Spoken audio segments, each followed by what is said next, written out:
اسے اپنی ضروریات زندگی پوری کرنی تھی۔ اب صرف روح تکلیف میں نہیں تھی، جسم کو اب مشقت مل رہی تھی، اور جسم کی تکلیف اس قدر دل سوز ہوتی ہے کہ جہنم میں بھی سزاؤں کے لیے جسم کا ہی انتخاب کیا گیا ہے، صرف روح کا نہیں۔ ان پیسوں کو ہاتھ میں لیے وہ ایک جگہ پر بیٹھ گئی تھی۔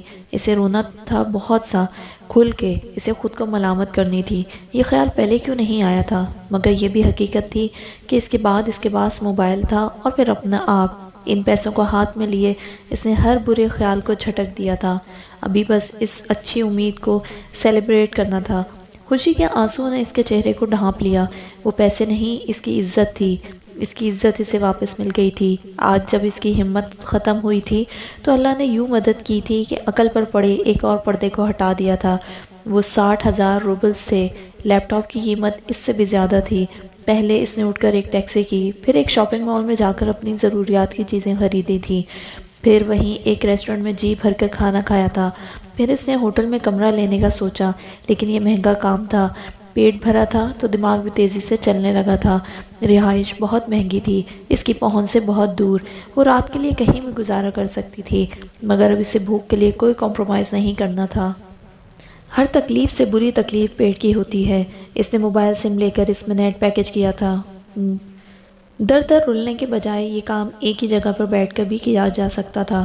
پھر ایک سستے سے ہاسٹل میں ایک ہفتے کی بکنگ کی تھی، باقی کے پیسے روز کے ایک وقت کے کھانے کے لیے رکھ دیے تھے، اور پھر آنے والے دنوں میں اس کی بری حالت سنورنے لگی تھی۔ اس نے 2 ماہ کے لیے میٹرو کارڈ بنوا لیا تھا۔ وہ ایک ایک کر کے اپنی ساری ضروریات پوری کر رہی تھی۔ اس کے چہرے کی رونق لوٹ آئی تھی۔ گزرے 2 ماہ زندگی کے بدترین دن تھے۔ وہ میٹرو اسٹیشن میں بیٹھی اپنی ٹرین کا انتظار کر رہی تھی۔ وہ دوبارہ نئی ہمت کے ساتھ جاب ڈھونڈ رہی تھی۔ ایک خاتون اس کے ساتھ بیٹھی ایک رشین اخبار پڑھ رہی تھی۔ مریم نے اس اخبار کو دیکھا۔ کاش کے رشین پڑھنے آتی تو اس میں سے نوکریاں ڈھونڈ لیتی۔ اس نے مایوسی سے دوسری طرف دیکھنا شروع کر دیا تھا، پھر ایک دم سے دوبارہ گردن موڑ کر اخبار کو دیکھا۔ نیچے اس کے ایڈ والے حصے میں ایک طرف بریکٹ میں اردو لکھی تھی۔ اس نے گردن جھکا کر اس کو دیکھا، باقی سب رشین میں تھا، بس اردو لفظ ہی بریکٹ میں تھا۔ ایکسکیوز می، اس نے خاتون کو متوجہ کیا، یہ کیا لکھا ہوا ہے؟ اس خاتون نے اخبار موڑ کر اس کی مطلوبہ جگہ کو دیکھا۔ مجھے اس کا انگلش میں ترجمہ کر بتائیں، یہ کیا لکھا ہوا ہے؟ وہ بےتابی سے بولی۔ آپ فورنر ہیں؟ خاتون نے سوال کیا۔ اس نے گردن ہلائی، پھر اس نے ترجمہ کر بتایا کہ یہاں انسٹیٹیوٹ آف اورینٹل اسٹڈیز میں اردو کے پروفیسر کی ضرورت تھی۔ مریم کا چہرہ کھل اٹھا۔ اسے پہلی بار محسوس ہوا اسے جاب مل جائے گی۔ پھر وہاں دیے گئے فون نمبر کو اپنے موبائل میں محفوظ کر لیا تھا۔ ان کے پتے کو وہاں کسی کاغذ سے لے کر نوٹ کر لیا تھا۔ وہ جہاں جاب کے لیے جانے کا سوچے بیٹھی تھی، ارادہ کینسل کر دیا تھا۔ وہیں بیٹھ کر اس نے وہاں کال کی تو پتہ چلا اس جاب کے لیے کال کرنے والی وہ پہلی تھی۔ انہیں پی ایچ ڈی اردو کی ضرورت تھی، پی ایچ ڈی نہ صحیح وہ ایم فل ضرور ہو۔ مریم نے یہ سن کر بھی ہمت نہیں ہاری تھی۔ انہیں کل آنے کا کہہ کر کال کاٹ دی تھی۔ کل کیوں؟ کیونکہ وہ اردو پروفیسر نہیں تھی۔ اسے اردو گرامر اور باقی چیزوں کے لیے کم از کم ایک دن تو لازمی چاہیے تھا۔ یہ نہ ہو کہ وہ بہت دنوں بعد جاتی اور آگے سیٹ پر ہو جاتی۔ اس نے وہ سارا دن اور پھر رات گئے تک پوری اردو کو چھان مارا تھا۔ یہ تو اس کا پسندیدہ کام تھا، کتابوں کو پڑھنا، انہیں یاد کرنا۔ گرامر، ضرب المثال، غالب کے اشعار کو یاد کرتی رہی۔ اردو میں جو جو بندہ اہم تھا اس کے بارے میں پورا نہیں پڑھ سکی تو تھوڑا بہت ضرور یاد کر رہی تھی۔ اردو ادب ایک دن میں تو سمٹنے سے رہا، مگر وہ ہمت نہیں ہار رہی تھی۔ صبح اٹھ کر ایک شلوار قمیض استری کی تھی، خالص پاکستانی ہولیے میں جانا تھا، اچھا امپریشن پڑتا۔ اب تک اپنا ایک ہی بیگ ساتھ لے کر جاتی تھی۔ اتنی اچھی جاب کے لیے اس طرح نہیں جا سکتی تھی۔ جانے سے پہلے وہ شاپنگ سینٹر سے ایک خوبصورت پاؤچ لیتی گئی۔ موبائل، پیسے اور میٹرو کارڈ اس میں ڈال دیا تھا۔ ڈاکومنٹس فائل کو سینے سے لگائے وہ تیار تھی، خالص پاکستانی، ایک خوبصورت اور باوقار لڑکی کے روپ میں۔ 11 بجے اس کا انٹرویو تھا اور وہ دھڑکتے دل کے ساتھ وہاں بیٹھی اپنے بلاوے کا انتظار کر رہی تھی۔ وہ دل ہی دل میں پوچھے جانے والے متوقع سوالات کو دہرا رہی تھی۔ پھر اس کا بلاوا آ گیا تھا۔ اس نے ایک نگاہ آفس پر ڈالی۔ وہ ایک وسیع کمرہ تھا۔ پورے آفس میں براؤن کلر کا راج تھا، فرش بھی جیسے لکڑی کا تھا اور دیواریں بھی یوں ہی محسوس ہو رہی تھیں۔ اندر آفس میں بس 2 لوگ تھے۔ ایک سربراہی کرسی پر بیٹھا تھا، 50 کے لگ بھگ تھا۔ اس کی لمبی ٹیبل کے آگے 2 سنہرے رنگ کی کرسیاں تھیں، آمنے سامنے۔ اور ان کے درمیان بھی ایک لکڑی کی ٹیبل تھی جس کی اونچائی دوسری ٹیبل کے برابر تھی۔ آفس کی سجاوٹ ترک آفیسز سے ملتی جلتی تھی۔ مریم نے چہرے پر خوبصورت مسکراہٹ سجا کر انہیں سلام کیا تھا۔ دونوں نے سر ہلا کر چہرے پر خیر مقدمی مسکراہٹ سجا لی تھی۔ آئیں بیٹھیں۔ سنہری کرسی پر بیٹھا بندہ 60 یا 65 کا تھا۔ مریم اس کے سامنے والی خالی کرسی پر بیٹھ گئی۔ اپنا پاؤچ اس نے اپنے سامنے ٹیبل پر رکھا اور فائل سے سی وی نکال کر ان کے آگے کی، پھر فائل اپنی سمت سے رکھ دی۔ وہ دونوں ٹانگوں کو بائیں رخ سمیٹ کر بیٹھی تھی۔ اس نے ٹانگ پر ٹانگ نہیں چڑھائی تھی۔ سامنے بیٹھے آدمی کے چہرے پر اس کی سی وی پڑھتے ہوئے متاثر کن تاثرات آ گئے تھے۔ وہ بلا شبہ ایک بہترین تعلیمی کیریئر رکھتی تھی۔ آپ بہت قابل اسٹوڈنٹ رہی ہیں، لیکن شاید آپ نے پڑھا نہیں تھا کہ ہمیں اردو کے لیے استاد چاہیے، انہوں نے اردو میں کہا۔ مریم جانتی تھی ان کا پہلا اعتراض یہی ہوگا، لیکن وہ ہمت کر کر آئی تھی۔ اس کے حق میں جو بات جاتی تھی تو صرف یہ کہ وہ پاکستانی تھی اور اس کی قومی زبان اردو تھی، تو بھلا اس سے بڑھ کر کوئی اور غیر ملکی کیسے اچھا پڑھا سکتا تھا؟ جی بالکل، میں یہ بات جانتی ہوں اور میں اردو پڑھانے ہی آئی ہوں کیونکہ میں پاکستانی ہوں، اور آپ کو معلوم ہے اردو پاکستان کی قومی زبان ہے۔ گھر سے لے کر باہر کالج، یونیورسٹی اور ہر جگہ اردو زبان بولی جاتی ہے۔ آپ کی بات ٹھیک ہے، لیکن ہمیں اردو ادب کے لیے استاد چاہیے۔ آپ ایک سائنسی مضمون پڑھ چکی ہیں، آپ ادب کو کیسے سمجھ سکتی ہیں؟ ان کا لہجہ اس قدر خوبصورت تھا، ذرا بھی گمان نہ ہوتا تھا کہ اردو انہوں نے بھی بعد میں سیکھی تھی۔ مریم دل ہی دل میں متاثر ہوئی۔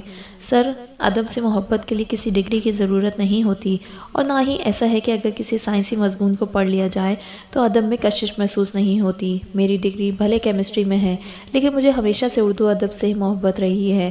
اب وہ اردو ادب سے محبت کے جھوٹ کو یوں پختہ کر رہی تھی کہ انہیں غالب سے لے کر فیض تک اور میر امن دہلوی سے لے کر عصمت چغتائی تک اپنے اردو کے عشق کو بیان کر رہی تھی۔ اب پیپر تو نہیں تھا کہ وہ ساری اردو آج ہی سن لیتے۔ ہر اسٹوڈنٹ کی طرح آتے ہوئے اس نے کئی بار دعا کی تھی کہ بس انٹرویو میں وہی پوچھا جائے جو اسے آتا ہے۔ آج اس کی خوش نصیبی ساتھ تھی، وہ اس سے وہی بات کر رہے تھے جو وہ جانتی تھی، اور جب انہوں نے ترنگ میں سے غالب کا کوئی شعر سنانے کو کہا تو وہ پہلے گڑبڑا گئی تھی، پھر رات جو آسان شعر یاد کیے تھے ان میں سے ایک سنا دیا۔ کھلتا کس پہ کیوں میرے دل کا معاملہ، شعروں کے انتخاب نے رسوا کیا مجھے۔ وہ تو جھوم رہے تھے، انہیں عرصے بعد کوئی اردو سے محبت کرنے والا ملا تھا۔ اتنے پیارے انداز میں اردو میں بات کر رہی تھی وہ لڑکی، وہ تو اس سے متاثر ہو رہے تھے۔ وہ ازبک تھے، انہوں نے ماسکو یونیورسٹی میں اردو میں پی ایچ ڈی کی تھی، پھر بعد میں یونیورسٹی میں اردو کا شعبہ ختم ہوا تھا اور وہ اب یہاں پڑھا رہے تھے۔ روس میں کوئی اردو بولنے والا ڈھونڈنا سمندر میں کوئی سوئی تلاش کرنے کے برابر تھا۔ پاکستان گورنمنٹ کو تو اس بات سے کوئی دلچسپی ہی نہیں تھی کہ ان کی زبان وہاں پڑھائی جاتی تھی کہ نہیں۔ استاد نہیں تھا تو مہیا کرتے، اردو کا استاد انڈیا سے آ جاتا تھا، مگر روس میں وہ یقیناً پہلی پاکستانی اردو کی استاد لگنے والی تھی۔ وہ اب اس سے اپنے پاکستان کے دوروں کا ذکر کر رہے تھے۔ سربراہی کرسی پر بیٹھے شخص کو اردو سمجھ تو نہیں آتی تھی، لیکن اندازہ ہو گیا تھا کہ اردو کے لیے نئی استاد مل گئی تھی۔ خیر، سب اتنا بھی اچھا نہیں تھا کیونکہ اس کی ڈگری اردو کی نہیں تھی، تو طے یہ پایا تھا کہ جب تک پی ایچ ڈی اردو کوئی نہیں آتا وہ پڑھاتی رہے گی، اور مریم نے آنے والے وقتوں میں سب سے زیادہ یہی دعا کی تھی کہ کوئی پی ایچ ڈی اردو روس نہ آئے، کیونکہ وہ اب اس ادارے سے ریٹائرڈ ہو رہے تھے اور اردو کے استاد کے انٹرویو کے لیے ان سے بہتر کوئی نہیں تھا۔ سو ان کے فائنل کرنے پر اسے وہاں جاب مل گئی تھی، پھر سیلری وغیرہ فائنل کر کے اسے کل سے آنے کے لیے کہہ دیا گیا تھا۔ وہ لوگ بہت خوش تھے کہ اشتہار دینے کے صرف 2 دن بعد انہیں پاکستانی اردو استاد مل گئی تھی، اور وہ زمانے کی ٹھوکروں کے بعد پاؤں تلے زمین آنے کا جشن منا رہی تھی۔ پہلی تنخواہ ملنے کے بعد وہ ہر اس دکان پر جا رہی تھی جہاں سے ادھار لیا تھا، جاتے ہوئے کچھ نہ کچھ کھانے کی چیز بھی لیتی گئی۔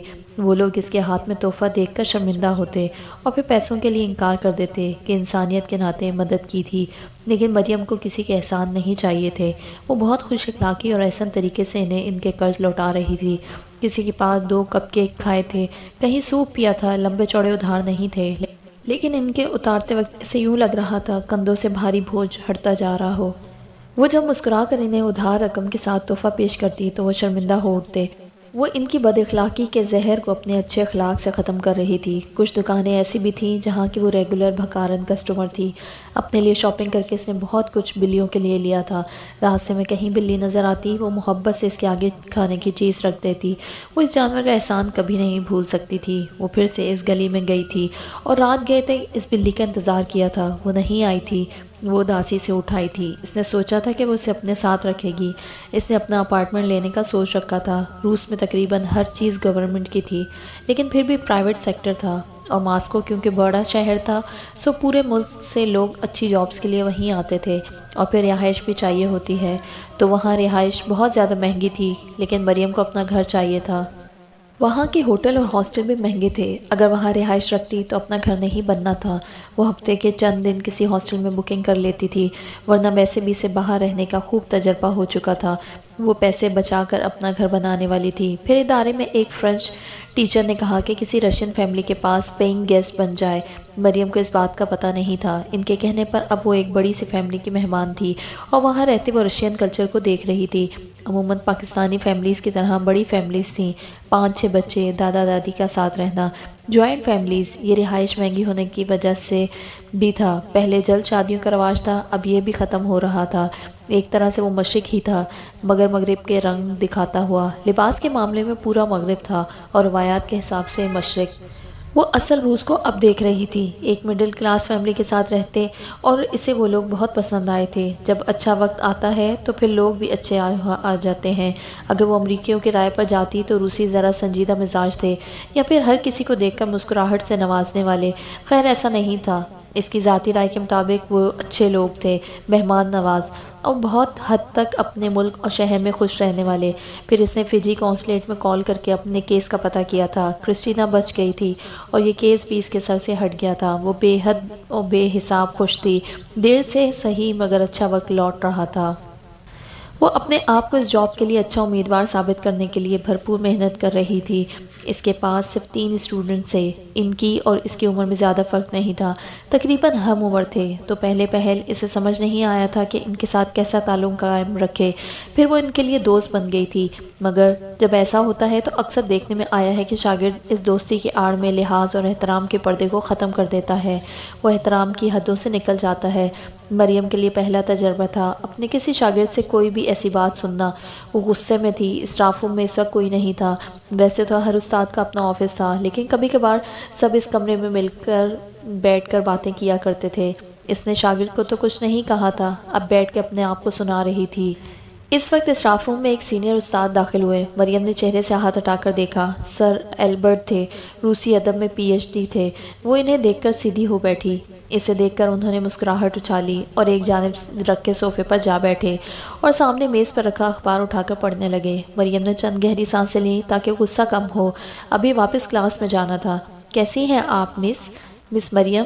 رشین میں مس کو میس بولا جاتا ہے، جیسے ایم کے بعد آئی کے بجائے ای لگا دیا جائے۔ انہوں نے اخبار کے کونے کو فولڈ کر کے اسے دیکھا۔ مریم نے ان سے زیادہ خوبصورت رشین زبان کسی کو بولتے نہیں سنا تھا۔ ایک ٹھہراؤ تھا ان کے انداز میں، وہ زیادہ تر رشین میں ہی بات کرتے تھے۔ مریم کی رشین اب اتنی اچھی ہو گئی تھی کہ وہ آرام سے بات چیت کر لیتی تھی۔ میں ٹھیک ہوں، آپ کیسے ہیں سر؟ اس نے بھی لفظ سر کو رشین انداز میں کہا تھا۔ وہ ہنس دیے۔ آپ میں سیکھنے کی بہت صلاحیت ہے، بہت جلدی آپ ہماری زبان سیکھ گئی ہیں، انہوں نے سراہا۔ لیکن مشکل لفظ ابھی بھی بولنے نہیں آتے، جب آپ بولتے ہیں تو پتہ چلتا ہے۔ میں نے ابھی بھی کچھ نہیں سیکھا۔ وہ اس کی تعریف پر مسکرائے۔ لیکن میں پھر بھی یہی کہوں گا، آپ میں سیکھنے کی صلاحیت ہے۔ کہیں ایک دن آپ یہاں کھڑی ہو کر ہمیں رشین زبان ہی نہ پڑھا رہی ہوں۔ ارے نہیں سر، رہنے دیں، آج کل کے اسٹوڈنٹس قدرے بدتمیز ہیں۔ میں کبھی بھی دوبارہ ٹیچر نہیں بننا چاہوں گی۔ اس کا لہجہ تلخ ہوا۔ کیوں، کیا ہوا؟ انہوں نے ابرو چکایا۔ انہوں نے اخبار کو فولڈ کر کے اسے ٹانگوں پر رکھا۔ ہوا تو کچھ نہیں، بس میں نے نوٹ کیا ہے کہ آج کل کے اسٹوڈنٹس اپنے ٹیچرز کی عزت نہیں کرتے۔ وہ یہ تو کبھی نہیں بتا سکتی تھی کہ میرے شاگرد میری عزت نہیں کرتے۔ اس میں پہلی غلطی خود استادوں کی ہے۔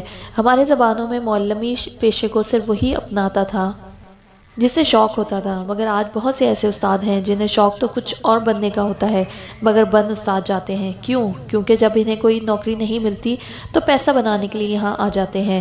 جس کا شوق نہ ہو وہ کام اچھے سے ہوتا بھی نہیں ہے، کیونکہ اس میں انسان کا خلوص نہیں ہوتا۔ جب تک آپ اپنے پیشے سے مخلص نہ ہوں وہاں عزت نہیں ملتی۔ پیسے کے لیے چاہتے ہیں تو بس پھر پیسہ ہی ملتا ہے۔ پھر یہاں چاند سورج کی مثال دی جا سکتی ہے، اکٹھے نہیں آ سکتے وہ۔ ایسے ہی بنا خلوص کے لیے آنے والے کو معلمی پیشے سے صرف پیسے ہی ملتے ہیں، عزت نہیں۔ وہ اپنے مخصوص انداز میں سمجھانے کے لیے آسان الفاظ میں بات کر رہے تھے، اور مریم کی حالت تو یوں تھی کہ کاٹو تو بدن میں لہو نہیں۔ کیا وہ جانتے تھے کہ وہ پیسے کے لیے آئی تھی، یا ایسے ہی رینڈملی بات کر رہے تھے؟ سر، اس کا مطلب اگر انسان معلمی پیشہ اختیار کرے تو پیسوں کی تمنا نہ کرے، پھر اس کی معاشی ضروریات کیسے پوری ہوں گی؟ اس کی بات سن کر وہ یوں ہنستی ہے جیسے کسی نادان بچے کی بات پر ہنسا جاتا ہے۔ آپ میری بات کو سمجھی نہیں ہیں۔ جب آپ کسی پیشے کو اپنا شوق بنا لیتے ہیں تو وہاں سے عزت کے ساتھ پیسہ بھی ملتا ہے کہ محنت کبھی ضائع نہیں ہوتی۔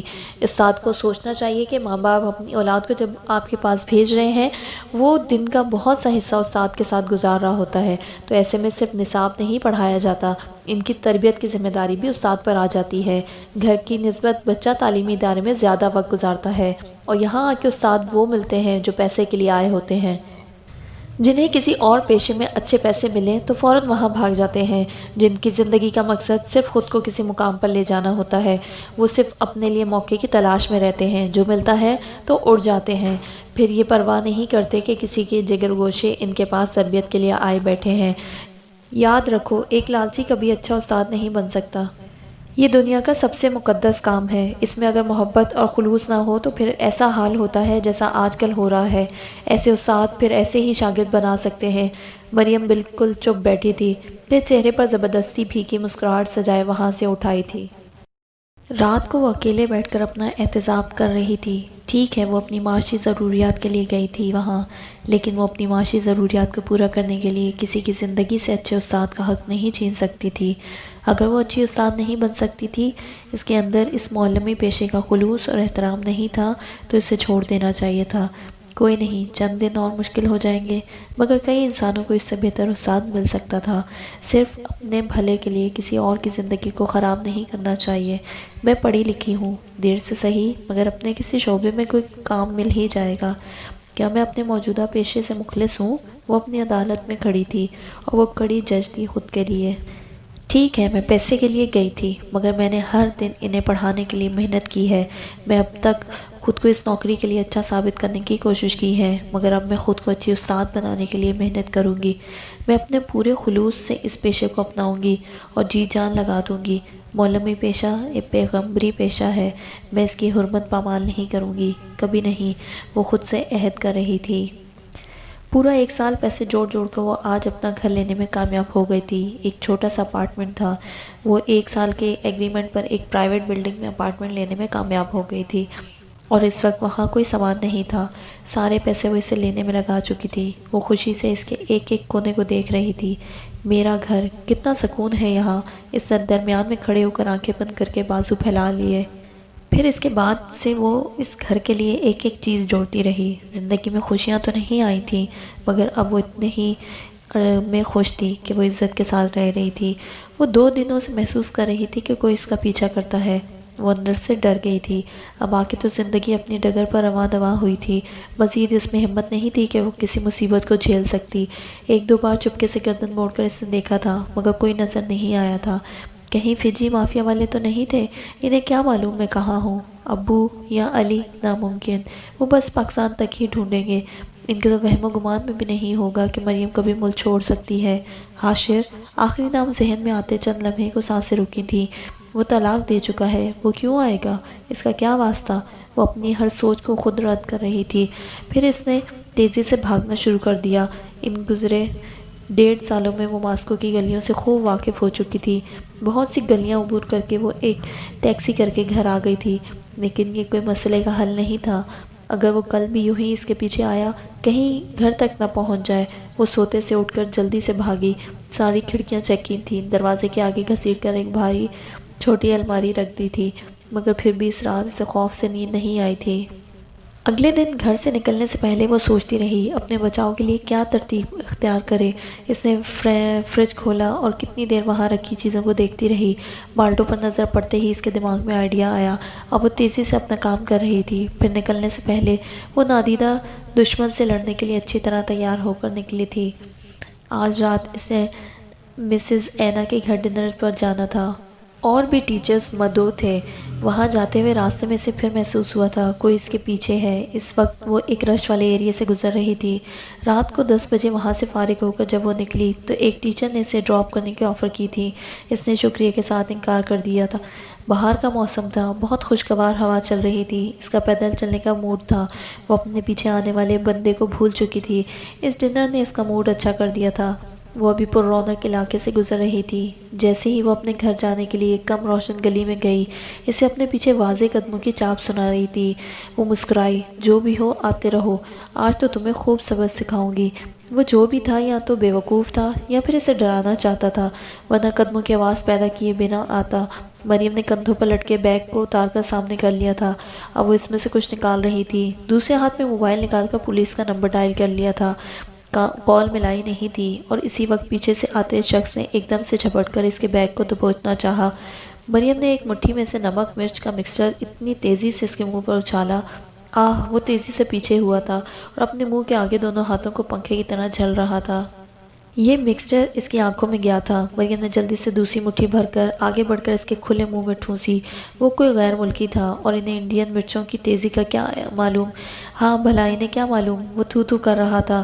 ایک تو آنکھیں نہیں کھل رہی تھیں اور منہ میں مرچیں بھر گئی تھیں۔ مریم نے جلدی سے پولیس کو کال ملائی۔ وہ چیخ رہا تھا، اس نے بھاگنے کی کوشش کی۔ مریم نے بیگ سے ایک تیز چھری نکال کر اب اس کی جانب بڑھائی ہوئی تھی۔ اگر اب بھی وہ کچھ کرتا تو اسے زخم دے دیتی، مگر وہ بیچارہ ان مرچوں سے نہیں نکل پا رہا تھا۔ پانی پانی، مریم کی وجہ سے بیچارہ تو توتلا ہو رہا تھا۔ اب کیوں پانی پانی؟ کوئی نہیں ملنا پانی۔ وہ اسی طرح چھری بڑھائے کھڑی تھی۔ خبردار بھاگنے کی کوشش کی، چھری تمہارے پیٹ میں ڈال کر پھر اس میں بھی نمک مرچ ڈال دوں گی۔ بیٹھے رہو آرام سے۔ وہ نیچے گرا، اب بے حال ہو رہا تھا۔ مریم کی رشین زبان میں دی دھمکی اسے خوب سنائی دی تھی۔ جلتی بجھتی آنکھوں کے ساتھ وہ بھاگنے کا رسک نہیں لے سکتا تھا۔ وہ خونخوار لڑکی اس کے پیٹ میں بھی مکسچر گھسا سکتی تھی۔ تھوڑی دیر گزری تھی، پولیس وہاں آ گئی تھی۔ پھر وہ دونوں ہی پولیس اسٹیشن میں تھے۔ اس نے مجھ پر حملہ کرنے کی کوشش کی۔ اس نے سمجھا میں اکیلی ہوں تو آسان شکار ہوں، لیکن میں نے اپنا بچاؤ کر لیا۔ یہ زہریلی عورت ہے، ہائے کوئی پانی پلاؤ، میں مر جاؤں گا۔ وہ کب سے یہی صدائیں لگا رہا تھا۔ پولیس والوں نے اس کی نہیں سنی تھی۔ اس نے غصے سے اس کی زہریلی عورت کی صدا پر اسے گھورا تھا۔ وہ 20 یا 21 سال کا لڑکا تھا، سر کے بال ہلکے بھورے تھے اور بہت گوری رنگت تھی، قد مریم کے برابر تھا۔ وہ بولتا جا رہا تھا، اسے دوسری جانب لے گئے تھے۔ اب مریم ایک افسر کے ساتھ بیٹھی اپنا بیان دے رہی تھی۔ کیا پہلے اس لڑکے نے آپ کو تنگ کیا ہے؟ میں کافی دنوں سے نوٹ کر رہی تھی کوئی میرا پیچھا کر رہا ہے، لیکن جب مڑ کر دیکھتی تو کوئی نہیں ہوتا تھا۔ آج میں اپنی ایک کولیگ کے گھر سے ڈنر کر کر جا رہی تھی، اس نے اندھیری گلی کا فائدہ اٹھا کر میرا بیگ چھیننا چاہا۔ ایک جانب اس کے بیگ کی تلاشی ہو رہی تھی، جہاں سے 2 کتابوں اور لیکچر نوٹس کے ساتھ ساتھ مالٹے، امرود اور ایک کاغذ کی پڑی ہوئی نمک مرچ کا مکسچر نکلا تھا، اور ایک تیز دھار چھری تھی، وہ سبزی کاٹنے والی، مگر تیز تھی بہت۔ پھر وہ ساری چیزیں افسر نے آگے بڑھ کر اس کے سامنے ٹیبل پر رکھ دیں۔ کیا یہ سب آپ کا ہے؟ جی، اس نے اعتماد سے جواب دیا۔ چھری کیوں ہے اور نمک مرچ کا مکسچر؟ وہ کڑے تیوروں سے پوچھ رہا تھا۔ دیکھیں، مجھے مالٹے اور امرود بہت پسند ہے، ٹیچر ہوں، آدھا دن باہر گزرتا ہے تو کچھ اور کھانے کے بجائے اپنے فیوریٹ فروٹس کھاتی ہوں، اور میں بہت مہذب لڑکی ہوں، فروٹس کو کاٹ کر کھانا پسند کرتی ہوں، اس لیے چھری ساتھ رکھتی ہوں۔ اور جیسا کہ آپ نے میرا پاسپورٹ دیکھا، میں پاکستانی ہوں، تو مجھے بتانے دیں کہ ہمارے ہاں امرود اور مالٹے کاٹ کر ان پر یہ مکسچر لگا کر کھایا جاتا ہے۔ ہم لوگ تیکھا کھاتے ہیں۔ مریم کا اعتماد دیکھنے کے قابل تھا، تو وہ اس لیے چیخ رہا تھا کہ آپ نے یہ مکسچر ڈالا تھا۔ میں اس وقت مالٹے کاٹ کر کھانے والی تھی، اس نے مجھ پر حملہ کر دیا۔ پھر بندہ اپنے بچاؤ کے لیے جو اس کے ہاتھ میں ہوتا ہے کرتا ہے۔ اس کی معصومیت پر اس وقت فدا ہو جا سکتا ہے، مگر وہ پولیس والے اس سب میں آنے والے نہیں تھے۔ وہ اسی طرح کڑے تیوروں سے اس سے پوچھ گچھ کر رہے تھے۔ میں یہاں ایک استاد ہوں، میری معاشرے میں ایک عزت ہے، اگر روس میں اس کے استادوں کو تحفظ نہیں دیا جا سکتا تو آپ بتا دیں، کوئی بھی غیر ملکی آ کر کسی استاد کو ہراساں کر سکتا ہے، اور پھر اس انسان کو غلط کہنے کے بجائے استاد کو غلط کہہ کر انٹیروگیٹ کیا جاتا ہے۔ واہ، میں تو روس کے قانون کو عزت کی نگاہ سے دیکھتی تھی، مجھے کیا معلوم تھا یہاں باہر سے آئے مہمان اور استاد کی کوئی عزت نہیں ہے۔ ان کے مسلسل سوالوں کے بعد وہ بلا کر جھنجھلا کر بول اٹھی تھی، اور پھر اس کے سامنے بیٹھا افسر ایک دم سے سیدھا ہو بیٹھا تھا۔ نہیں، ایسی بات نہیں ہے، ہم بس جرم کی روک تھام کے لیے اس طرح سے سختی سے سوال کرتے ہیں، تو مجرم سے کریں، اس نے ماتھے پر بل ڈال کر کہا۔ پھر مریم نے اپنا ایک الگ اسٹیٹمنٹ دیا تھا کہ اس سے اس شخص سے خطرہ تھا، آنے والے وقتوں میں اگر اسے کوئی بھی جانی و مالی نقصان پہنچا تو اس کا ذمہ دار وہ شخص ہوگا، اور اگر وہ شخص اسے مارنے میں کامیاب ہو جاتا ہے تو پھر وہ اپنے قاتل کے لیے ایک ہی سزا تجویز کرے گی کہ اسے کوبرا سانپ سے ڈسوایا جائے۔ نیچے اپنا نام لکھ کر اس نے کاغذ افسر کی جانب بڑھایا جو زیر لب ہنستے اس پاگل لڑکی کا بیان پڑھ رہا تھا۔ آخری لائن پر اس نے بمشکل اپنا کہکا روکا تھا۔ وہ ایسے پاگلوں سے روز نبٹنے کے عادی تھے، اس جیسے کئی نمونے پھرتے تھے وہاں۔ پھر اس کے اٹھنے سے پہلے اس لڑکے کو وہاں لے آئے تھے۔ اس کی حالت اب بہتر تھی۔ مریم نے نخوت سے منہ پھیرا۔ ہوں، مجھ کو زہریلی اور کہا اب تم خود کوبرا کے زہر سے مرو گے۔ اس نے جان بوجھ کر مجھ پر نمک مرچ ڈالی ہے، یہ زہریلی عورت ہے، وہ پھر سے چلایا تھا۔ مریم جو اٹھنے لگی تھی، اس نے بیگ کندھے سے اتار کر اس میں سے ایک مالٹا نکالا۔ رکیں، میں اپنی سچائی ثابت کر کے جاؤں گی۔ اس نے مالٹے کے 2 حصے کیے، پوڑی سے مکسچر نکال کر اسے چٹکیوں میں بھر کر مالٹے کے دونوں حصوں پر لگایا اور ایک حصہ اٹھا کر اسے اپنے منہ کے قریب لے جا کر نچوڑا۔ آئی! رس بہت کھٹا تھا اور مرچ کی تیزی نے اس کی زبان پر جیسے آگ لگا دی تھی، لیکن وہ ضبط سے مسکرائی۔ دیکھا، ہمارے ہاں مالٹے ایسے کھائے جاتے ہیں۔ زبان جل رہی تھی، پھر وہ بنا کچھ کہے مڑی۔ مس، اپنے مالٹے کا دوسرا حصہ بھی لیتی جائیں، افسر نے مسکرا کر پکارا۔ وہ پلٹی اور زبردستی مسکرائی، جھک کر مالٹے کا دوسرا حصہ اٹھایا اور تیزی سے وہاں سے نکلنے لگی۔ خدا کرے تم سب کے سب مر جاؤ۔ وہ باہر نکل کر ایک دیوار سے ہاتھ ٹکائے انہیں کوس رہی تھی۔ مرچوں نے زبان کا برا حال کر دیا تھا۔ 3 دن کے بعد وہ لڑکا اس کے پھر پیچھے تھا۔ مریم کے بیگ میں ہاتھ جاتے دیکھ کر وہ چلا کر اس کے سامنے آیا تھا۔ مت کرو، میں اب چوری کرنے نہیں آیا، میں تو تمہاری حفاظت کے لیے آیا ہوں۔ تمہیں کس نے کہا تم میری حفاظت کرو؟ اس نے تیکھے لہجے میں پوچھا۔ جو تم وہاں بیان دے کر آئی ہو، اس کے بعد تو میں نے آنا ہی تھا، یعنی تمہیں کہیں بھی دشمنی چل رہی ہو، مگر نام میرا تم دے آئی ہو۔ اس کے بعد میں اپنے بچاؤ کے لیے اور کیا کر سکتا تھا؟ یہی کہ تمہاری حفاظت کروں تاکہ نہ تو تمہیں کسی مصیبت میں پھنسنا پڑے اور نہ ہی چلاک عورت۔ مریم اب رک کر اسے گھور رہی تھی۔ وہ اس سے عمر میں چھوٹا تھا مگر تو تڑاک کے ساتھ بات کر رہا تھا۔ روسی ہو؟ نہیں، آذربائیجان سے ہوں۔ روسی زبان کیسے جانتے ہو؟ جیسے تم۔ وہ لڑکا اس سے جلا ہوا تھا۔ تمہیں کس نے میرے پیچھے لگایا تھا؟ میری بد نصیبی نے۔ تم نے مجھ سے میری آزادی بھی چھین لی۔ میں کہیں بھی چلا جاؤں اور پیچھے تم مر گئی تو مجھے کوبرا سانپ سے ڈسوایا جائے گا۔ اب کہ مریم کو ہنسی آ گئی تھی۔ دیکھو، تم بہت اچھی لڑکی لگتی ہو، میرے خلاف کمپلین واپس لے لو، میں نے اور بھی کام کرنے ہیں، ہر وقت تمہاری حفاظت نہیں کر سکتا۔ اتنے بے وقوف ہو کہ بننے کی کوشش کر رہے ہو؟ تمہیں بنانے کی کوشش کر رہا ہوں۔ تمیز سے بات کرو۔ وہ سر جھٹک کر چلنے لگی۔ ایک تو عمر میں چھوٹے لوگ جب تو تڑاک کر رہے، دل چاہتا ہے ایک تھپڑ رسید کیا جائے تاکہ ان کے ہوش ٹھکانے آ جائیں۔ اب وہ بھی اس کے برابر چل رہا تھا۔ مریم نے رک کر اسے گھورا۔ میرے ساتھ چلنے کی ضرورت نہیں ہے، اور پھر چلنے لگی۔ وہ ڈھیٹ پھر بھی ہم قدم تھا۔ 3 بجے کا وقت تھا، ٹریفک رواں دواں تھی اور وہ پیدل چلنے کی شوقین اگلے اسٹاپ پر میٹرو استعمال کرنے والی تھی۔ چلتے چلتے وہ اب سورج کے سامنے تھی۔ اس نے ہاتھ کی آڑ بنا لی تھی تاکہ دھوپ آنکھوں میں نہ جائے۔ ویسے میں نے تو سنا تھا کہ پاکستانی لڑکیاں بہت ڈرپوک ہوتی ہیں، لیکن تم نے تو میرا ستیہ ناش کر دیا تھا۔ کس سے سنا ہے؟ ارد گرد ٹریفک کا شور تھا۔ میرا ایک پاکستانی دوست تھا، اس سے۔ وہ کہتا تھا پاکستانی لڑکیاں کاکروچ سے ڈرتی ہیں، چھپکلی دیکھ لیں تو چیخیں مار کر بھاگتی ہیں۔ سنو، کیا تم واقعی پاکستانی ہو؟ وہ مشکوک انداز میں سے دیکھتا جا رہا تھا۔ مریم نے دھوپ سے تنگ آ کر بیگ سے سن گلاسز نکال کر لگا لیے تھے۔ تم نہ جانے کن زمانوں کی بات کر رہے ہو، شاید سن 1880 میں ایسا ہوتا ہو۔ پاکستان کی لڑکیاں بہت بہادر ہوتی ہیں، اپنا ہر کام خود کرتی ہیں، اور ڈر؟ یہ چھری چاقو چلانا تو ہمیں بچپن میں ہی سکھا دیا جاتا ہے۔ کاکروچ اور چھپکلیاں یہ چیز ہی کیا ہیں؟ ہمیں تو سانپ سے ڈر لگتا ہے، نہ مگرمچھ سے۔ پتہ نہیں تم کون سے زمانوں کی بات کر رہے ہو۔ وہ مریم عالم تھی جو اپنے آپ میں لوٹ آئی تھی۔ لیکن پاکستان تو 1947 میں بنا تھا۔ اس لڑکے نے جیسے اس کا جھوٹ پکڑا۔ مریم نے کندھے اچکائے۔ یہی تو کہہ رہی ہوں، پاکستان میں تو کبھی ڈرپوک لڑکیاں پیدا ہی نہیں ہوئی تھی۔ تم شاید 1880 کی بات کر رہے ہو، تب تو پاکستان بنا ہی نہیں تھا، تو ایسی لڑکیاں کیسے ہو سکتی ہیں؟ اس زمانے میں ایشیا کی لڑکیاں سنا ہے ایسے ہی ڈرتی تھیں، کسی بھی چھوٹی سی بات پر بہت بڑی چیخ مارنا، پھر پورے گھر کو اکٹھا کرنا۔ ایک چھپکلی دیکھ کر رونا دھونا وہ مزے سے اسے بتائے جا رہی تھی، اور وہ دل ہی دل میں اپنے پاکستانی دوست کو کوس رہا تھا جس نے کہا تھا کہ پاکستانی لڑکیاں بہت ڈرپوک ہوتی ہیں۔ اس لیے وہ 3 دن سے اس لڑکی کا پیچھا کر رہا تھا، کنفرم کر رہا تھا کہ اکیلی ہی ہے، پھر اس کا بیگ چوری کرے گا، اور کیونکہ وہ پاکستانی لڑکی تھی چیخنے کے بعد بے ہوش ہو جاتی، مگر نہیں، اس کے دوست پر لعنت تھی جس نے اس سے غلط بیانی کر کے اسے پھنسا دیا تھا۔ وہ اسے اپنے پیچھے آنے کی وجہ بتا چکا تھا، بھوکا تھا، اس لیے اسے پیسے چاہیے تھے۔ ایک دن میٹرو میں اسے دیکھا، لباس سے پہچان گیا تھا کہ لڑکی پاکستانی ہے۔ پھر اسے ہی ٹارگٹ کرنے کا سوچا کیونکہ آسان ہدف تھی وہ، اسے بھی پہلے چوری کا تجربہ نہیں تھا، اس لیے 2 دن صرف اسی کا پیچھا کرتا رہا۔ تم کیوں آئے ہو روس؟ وہ دونوں اب میٹرو میں تھے۔ مریم نے جان لیا تھا وہ لڑکا اس کے لیے بے ضرر تھا، اور اگر نقصان پہنچانے کی غلطی کر بھی لیتا تو کوبرا زندہ باد۔ چاچا کے گھر پلا بڑا تھا، اس کی بیوی نے چوری کا الزام لگا کر نکال دیا تھا، پھر پیسے کچھ نہیں تھے، ایک ٹرک میں چھپ کر یہاں آ گیا تھا اور جیب خالی ہونے پر چوری کا سوچا تھا۔ اس لڑکے نے چند جملوں میں اپنا درد بیان کر دیا تھا۔ پھر مریم نے اسے اتنے پیسے دیے تھے کہ آرام سے کئی دن کھا لیتا، اور نہ چاہتے ہوئے بھی عادت سے مجبور ہو کر اپنی ایک کولیگ کی مدد سے اسے ایک اسٹور میں جاب دلوا دی تھی۔ انسان جو بھی کر لے عادت بدلتی ہے، فطرت نہیں۔ مریم عالم ایسی ہی ہمدرد فطرت لے کر پیدا ہوئی تھی، دوسروں کے غم سن کر اپنے دکھ بھرے مشکل دن بھلا دیے تھے۔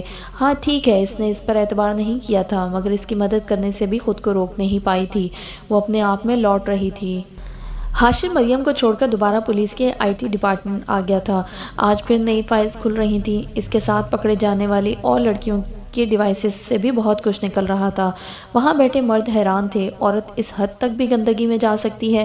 وجہ کچھ بھی رہی ہو، یہ جرم تو ناقابل معافی تھا۔ باقی لڑکیوں کے لیے کوئی آیا بھی نہیں تھا۔ حیرت انگیز طور پر وہ سب لڑکیاں لاوارث تھیں، پولیس ان سے پوچھ پوچھ کر تھک چکی تھی۔ پھر اس کے بعد پولیس نے 1-2 جگہ اور چھاپے مارے تھے، مردوں کے ساتھ بہت سی خواتین بھی پکڑی گئی تھیں۔ ایک نئے آنے والوں میں سے بول پڑی تھی، یہ سب مریم عالم کے کہنے پر ہوتا تھا۔ وہ اتنی مار کھانے کے بعد اپنا منہ کھول چکی تھی۔ ہاشم تو پاگل ہو اٹھا تھا، وہ اندر جا کر اس عورت کا منہ توڑ دینا چاہتا تھا، مگر پولیس والوں نے اسے باہر بھیج دیا تھا۔ اب بتائیں میر صاحب، اب گواہیاں بھی ملنے لگی ہیں، SP طنز سے اسے دیکھتے کہہ رہا تھا۔ پوری دنیا بھی کھڑی ہو کر کہنے لگے تب بھی نہیں مانوں گا، یہ جرم اس نے کیا ہے۔ میں انسانوں کی اتنی پہچان رکھتا ہوں کہ ان کے چہروں کے پیچھے چھپی اصلیت جان لوں۔ 7 ماہ تک وہ میری بیوی رہی ہے، اگر ایسی کوئی بھی بات ہوتی تو مجھے پتہ چل جاتا۔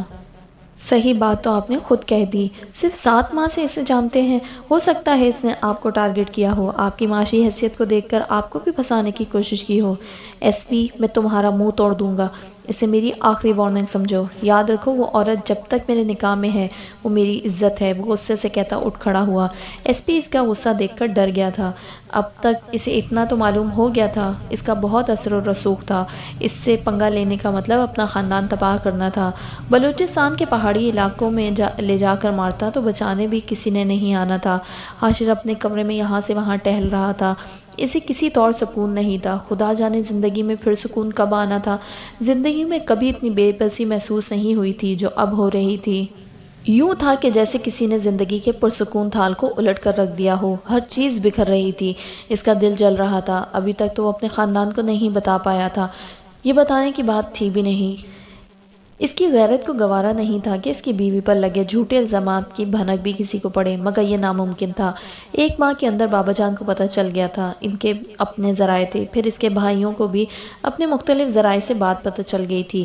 وہ خاندان کے سارے مرد سر جوڑ کر بیٹھ گئے تھے۔ حاشر دونوں ہاتھوں کی انگلیاں باہم پھنسائے بہت بے چین بیٹھا تھا، وہ سب اسے تسلیاں دے رہے تھے، اس مسئلے کا حل سوچ رہے تھے۔ اس کا ایک بھائی بول اٹھا تھا، ادا ہو سکتا ہے وہ واقعی آپ کو پھنسانے آئی ہو، ایسے بھی تو کئی واقعات ہیں دنیا میں۔ حیدر، وہ ضبط سے اسے دیکھنے لگا، حیدر تم چپ رہو، اس کے بڑے بھائی نے اسے ڈانٹا۔ حیدر چپکا ہو گیا، لیکن وہ یہی سوچ رہا تھا کہ 7 ماہ پہلے ملنے والی لڑکی ہو سکتا ہے جان بوجھ کر ٹکرائی ہو، ان کے خاندان کا نام خراب کرنے کے لیے ان سے رشتہ جوڑا ہو، مگر وہاں تو کوئی اسے بولنے نہیں دے رہا تھا۔ تم پریشان نہ ہو، ہم سب تمہارے ساتھ ہیں، اس کے ایک سوتیلے بھائی نے آگے بڑھ کر اس کے کندھے پر ہاتھ رکھ کر اسے تسلی دی۔ حاشر نے اس کے کندھے پر ہاتھ رکھے ہاتھ کو تھپتھپایا۔ خواتین تک یہ بات نہیں جانی چاہیے، اٹھنے سے پہلے اس نے آخری بات کہی تھی۔ ان کے خاندان کا پہلا واقعہ تھا، ان کے گھر کی عورت کا یوں تھانوں میں نام آیا تھا، اس پر انویسٹیگیشن ہو رہی تھی، اور اگر جرم کی نوعیت کوئی پوچھ لیتا تو پھر موت تھی۔ کوئی سوچ رہا تھا کہ اسے اپنوں کو چھوڑ کر غیروں میں شادی کرنی ہی نہیں چاہیے تھی، غیروں کا کیا معلوم کیسے ہوں، وہاں بیٹھے ہر شخص کی اپنی رائے تھی، مگر پھر بھی وہ اس کے ساتھ تھے کیونکہ وہ بھی اسی خاندان کا حصہ تھے، ان کی عزت تھی وہ۔ نینا اور ناز جب اگلے سیمسٹر کے لیے وہاں پہنچی تھی تو حاشر نے انہیں ہاسٹل جانے سے منع کر دیا تھا، گھر کے قدرے الگ حصے میں دونوں کے لیے روم سیٹ کروا دیا تھا، اور جس دن وہ یونی پہنچی تو انہیں معلوم ہوا کہ ان کا بھائی شادی کی تاریخ آگے کرنے کو کیوں کہہ رہا تھا۔ جب بھی اماں کہتی کہ چلو اب شادی کی تاریخیں لینے چلیں، وہ اپنی مصروفیات کا بہانہ کر دیتا، ابھی شادی کے لیے ٹائم نہیں۔ بابا جان بھی ان کا ساتھ دیتے تھے۔ ان کے ہاسٹل کی ایک لڑکی مل گئی تھی جس نے بتایا مریم کو پولیس لے گئی تھی، بہت گندے الزام لگا رہے تھے اس پر کہ وہ اچھی نہیں ہے، اور بولتے ہوئے اس کی آواز سرگوشی میں تبدیل ہوتی گئی۔ اس کے بعد کی بات نینا نے اسے وارن کر دیا تھا کہ یہ بات کسی اور کو نہ بتائے۔ اسے یقین ہی نہیں آ رہا تھا کہ مریم ایسی تھی، اگر تھی بھی تو ان کے خاندان سے جڑی تھی۔ یوں ہر دوسرا شخص اگر اس کے بارے میں سرگوشیاں کرتا رہتا تو ان کے خاندان کی عزت کا جنازہ نکل جانا تھا۔ ایک بات تو بچپن سے ان کی گھٹی میں ڈال دی گئی تھی، اپنے خاندان کی عزت کا ہر صورت خیال رکھنا ہے۔ ذاتی اختلافات کے باوجود باہر کے کسی شخص کو اپنے خاندان کے فرد پر بات نہیں کرنے دینی۔ وہ لڑکی اس کی وارننگ سے ڈر گئی تھی۔ میری بات سنو، دوبارہ یہ بات تم نے کسی سے کی تو تمہارا حال بہت برا ہوگا۔ سارے ہاسٹل کو پتا ہے، یونی کو تو پتا نہیں ہے، اور اگر کسی کو ہے بھی تو میں اسے دیکھ لوں گی۔ اگر اس نے بھی کہیں اور جا کر سرگوشیاں کی تو میں اسے بتا دوں گی کہ نینا میر کس کو کہتے ہیں۔ غور سے سنو، مریم عالم میری بھابھی ہے، میرے خاندان کی عزت، جو میرے خاندان کی عزت کو سرعام اچھالے گا اسے پھر اس کی اوقات بتا دی جائے گی۔ اپنا منہ سی لو، جا کر ان سب کو بتا دو جنہیں معلوم ہے۔ اس کے بعد ان دونوں سے وہاں بیٹھا نہیں جا رہا تھا۔ حاشر کو بلا لیا تھا، انہیں گھر جانا تھا۔ ناز چپ تھی۔ جب حاشر لینے آیا تو نینا کے پوچھنے پر وہ ایک جھٹکے سے مڑا تھا۔ انہیں کس نے بتایا؟ پھر پوری بات پتہ چلنے پر حاشر لب بھیج کر رہ گیا تھا۔ اس نے تھانے سے نام نکلوا لیا تھا۔ جو دیکھ رہے تھے ان کی زبانوں کا تو اس نے سوچا ہی نہیں تھا۔ اور آپ فکر نہ کریں، یہاں یونی میں دیکھ لوں گی۔ حاشر نے محبت سے بہن کے چہرے پر نگاہ ڈالی۔ ایسی محبتیں نایاب ہوا کرتی ہیں، بہت نایاب۔ وہ مریم کے لیے اس لیے لڑ کر آئی تھی کیونکہ وہ اس کے بھائی کی بیوی تھی۔ جن سے محبت ہو، ان سے منسلک لوگوں سے بھی محبت رکھنا سب کے بس کی بات نہیں ہوتی، مگر یہ ان کے خاندان کا شیوا تھا۔ اتنے ٹینشن بھرے دنوں میں بس یہی ایک اچھی بات ہوئی تھی۔ آپ کی بھابھی سے بات ہوئی؟ وہاں تو آپ کو پتہ ہے موبائل نہیں ہوتا ہمارے پاس، کوئی رابطہ ہی نہیں ہو سکا۔ نہیں، اس کا موبائل یہی ہے، اس کے گھر والوں سے رابطہ ہے، ٹھیک ہے وہ۔ پھر بہنوں کو گھر ڈراپ کر کے وہ آفس آ گیا تھا، اور پھر ہوا یوں کہ ان کے خاندان میں یہ بات پھیل گئی تھی۔ حاشر تو غصے سے پاگل ہونے کو تھا۔ اماں، ادی زہرا، رقیہ سب ادھر آن پہنچی تھی۔ وہ نینا سے پوچھ رہا تھا گھر والوں کو کس نے بتایا؟ وہ بھائی کے غصے دیکھ کر ڈر گئی تھی۔ ناز تو تھر تھر کانپنے لگی تھی کیونکہ اس نے صرف اپنی ماں کو بتایا تھا۔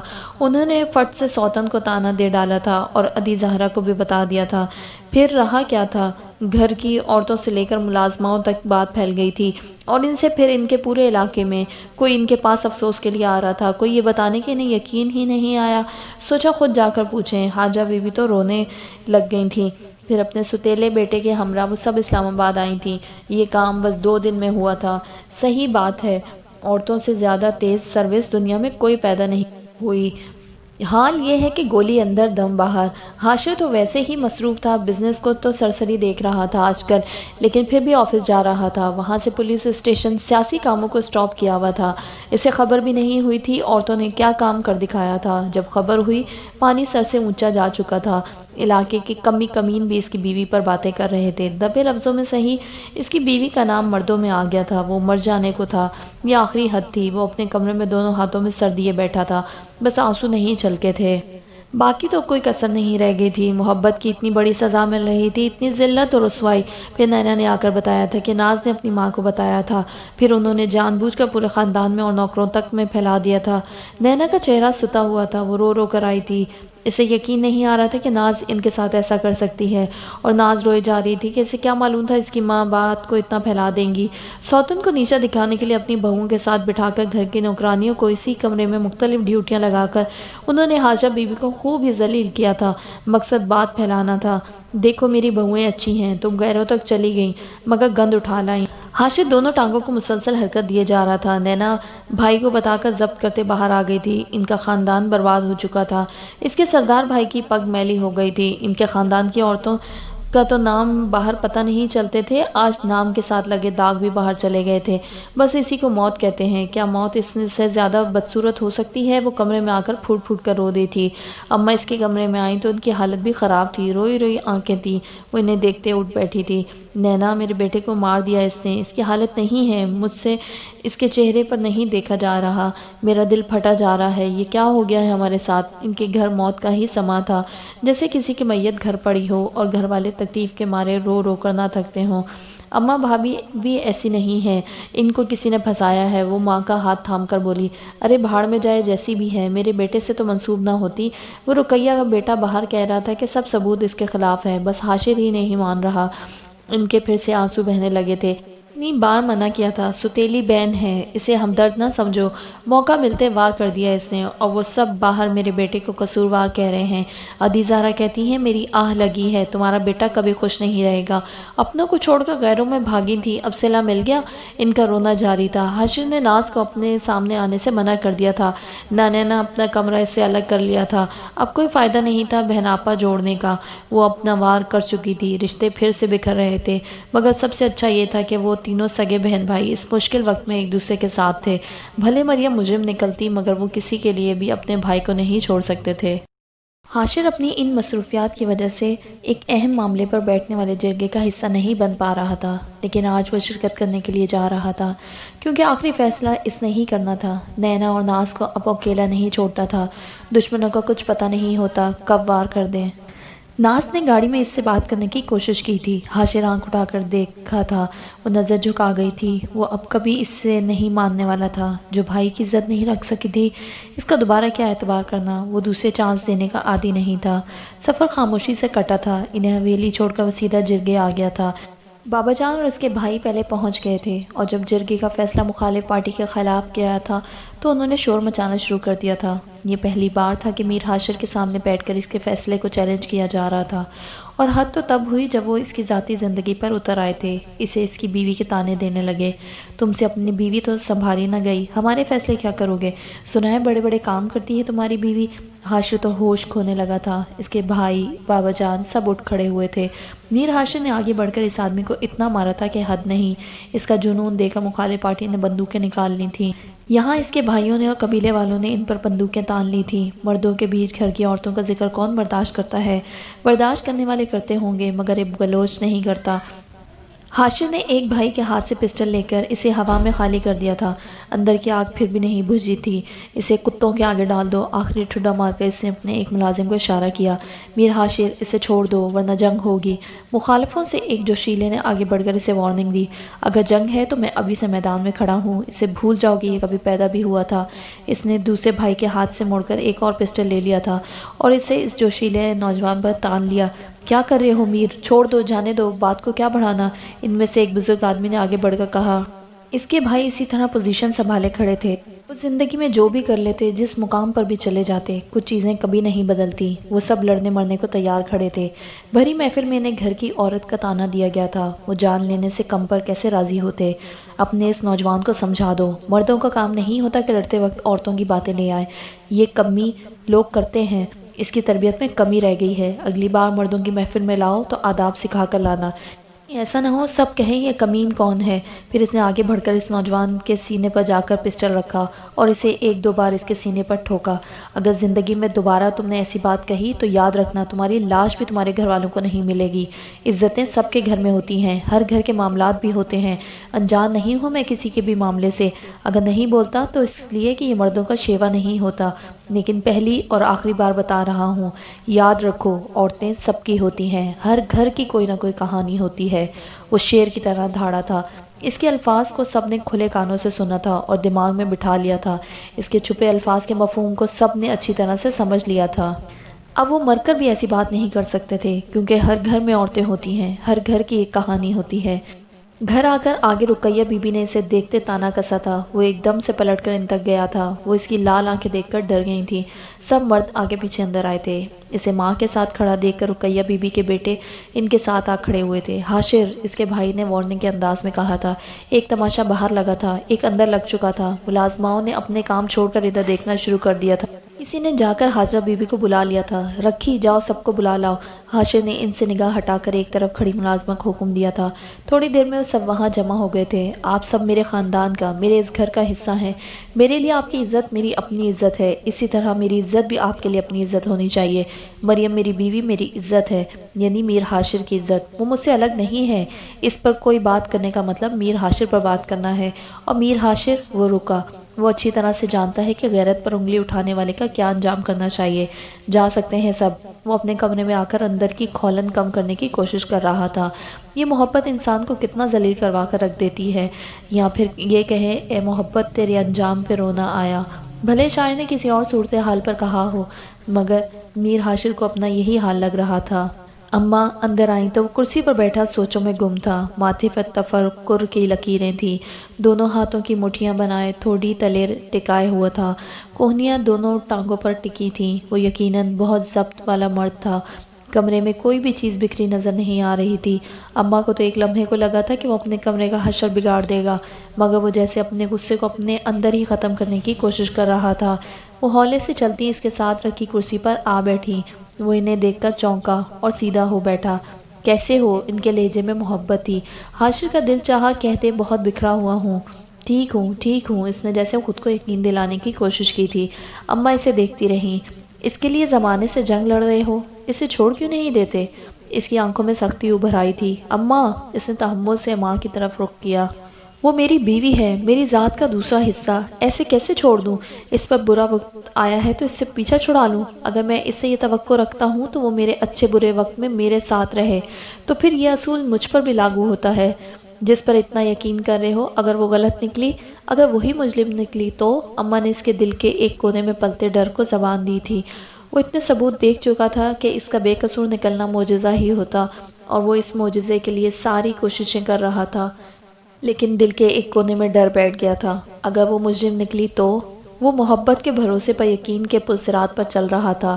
پلسرات کب آسان ہوا کرتی ہے، اگر اس کا یقین جھوٹا نکلتا تو وہ ایسا گرتا کہ پھر اس کا نام و نشان بھی نہیں ملنا تھا۔ وہ صحیح کہہ رہا تھا، وہ اپنی ذات کے لیے یہ جنگ لڑ رہا تھا، ایک زمانے سے اس لڑکی کے لیے نہیں، اپنے لیے لڑ رہا تھا۔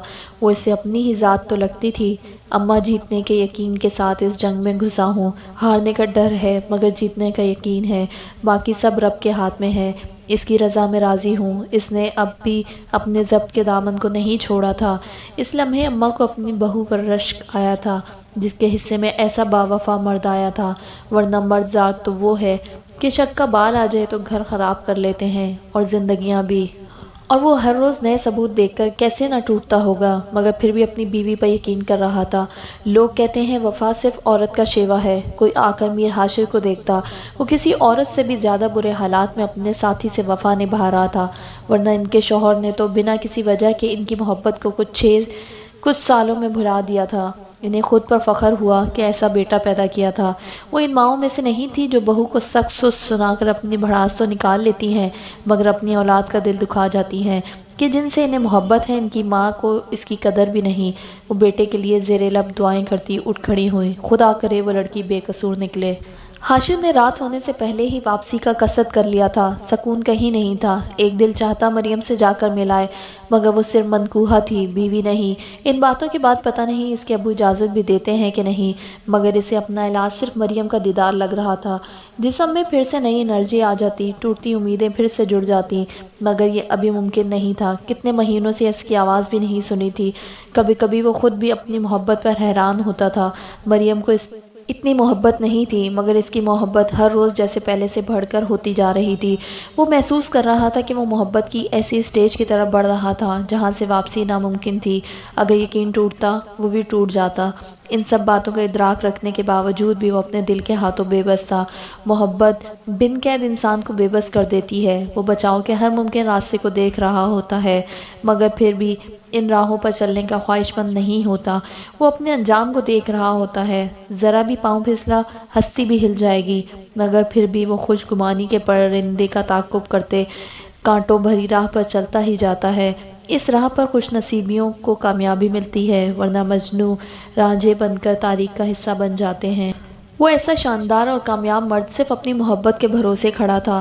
ایک زمانے کی مخالفت مول لیے اس کے لیے لڑ رہا تھا، جس سے اب اس کے گھر والے بھی بھروسہ نہیں کر رہے تھے۔ جہاں وہ پیدا ہوئی تھی، پلی بڑھی تھی، ساری زندگی ان کی آنکھوں کے سامنے گزاری تھی، صرف 2 سال ان سے اوجھل گزرے تھے، اور ان 2 سالوں کی ہی وجہ سے وہ ان کے لیے مجرم بنتی جا رہی تھی کہ ان کی آنکھ سے اوجھل کچھ نہ کچھ تو کرتی رہی ہوگی۔ وہ تو وہاں نہیں تھے، کیسے گواہی دیتے؟ ایک وقت کے بعد وہ تھکنے لگے تھے، ان کے یقین چٹکنے لگے تھے، مگر محبت دنیا کا سب سے انوکھا جذبہ ہے اور معجزہ ہے۔ وہ ساری زندگی اس سے دور کہیں ایک الگ دنیا میں رہی تھی، مگر جب سے اسے دیکھا تھا زندگی کا حصہ نہیں بنی تھی بلکہ ذات کی حصے دار بن بیٹھی تھی۔ اب ہر ثبوت کے بعد وہ سچی لگتی تھی۔ ایسے معجزے صرف محبت کے نصیب میں ہوتے ہیں۔ آج 6 ماہ ہونے کو آئے تھے، اس کے ساتھ کام کرنے والے افسر بھی تھک گئے تھے۔ بس بہت ہوا، وہ قانونی مجرم تھی، اب اسے قانون کے حوالے کر دینا چاہیے تھا۔ حاشر کے دل میں اب صرف 1% امید بچی تھی، اور وہ وقت آخر اس کی روتی آنکھوں کے ساتھ بولا جانے والا جملہ، میں نے نہیں کیا۔ اسے خود سے ڈر لگنے لگا تھا۔ اس نے وہیں بیٹھ کر اپنے وکیل کو کال کی تھی، پھر اگلے دن وہاں جا کر اسے پیپر تیار کرنے کا کہا تھا۔ آر یو شیور می صاحب؟ وکیل نے آخری بار کنفرم کیا تھا۔ اس نے سر ہلا دیا تھا۔ وہ طلاق کا حق اپنی بیوی کو دے رہا تھا۔ وہ اپنے دل کے 99% حصے سے لڑ کر یہاں بیٹھا تھا، بس 1% کے سہارے۔ اسے ڈر لگ گیا تھا کہیں اسے چھوڑ نہ دے۔ وہ سدے باب کر رہا تھا اپنے ناقابل تلافی نقصان کے لیے۔ ان 6 ماہ میں اس کے گھر والے بھی تھک گئے تھے، بابا، اماں، جازب اور نینا۔ باقیوں کی وہ سنتا ہی کب تھا؟ پھر اس نے اسے خط لکھا تھا۔ اب رابطے کا بس یہی ذریعہ تھا، مختصر سا خط: میں خود سے ڈر گیا ہوں، کہیں ان ثبوتوں کی وجہ سے جذبات میں آ کر کچھ غلط نہ کر بیٹھوں۔ ہاں، تم چاہو تو مجھ سے الگ ہو سکتی ہو، میرے اندر اتنی ہمت نہیں ہے کہ اپنے ہاتھوں سے تمہیں خود سے الگ کروں۔ اس خط کے ساتھ اس نے یہ پیپرز اس کے گھر بھیج دیے تھے۔ اسے تب نہیں پتا تھا کہ اماں مریم کے گھر والوں کو جواب دے چکی ہیں۔ اس کے ذہن میں بار بار اب مریم کا آخری جملہ گونجتا تھا، میں نے نہیں کیا۔ وہ چونک گیا۔ وہ ہر بار یہی کہتی، میں نے نہیں کیا، ایک بار بھی یہ نہیں کہا کہ مجھے نہیں پتا کس نے کیا۔ وہ اس سے اپنی ساری گفتگو کو پھر سے یاد کر رہا تھا۔ دماغ اتنا الجھا ہوا تھا کہ ٹھیک طرح سے یاد نہیں آ رہا تھا۔ کیا وہ اصلی مجرم کو جانتی ہے؟ بتایا کیوں نہیں اس نے؟ وہ الجھ رہا تھا۔ مجرم جانتی تھی جو چھپاتی کیوں؟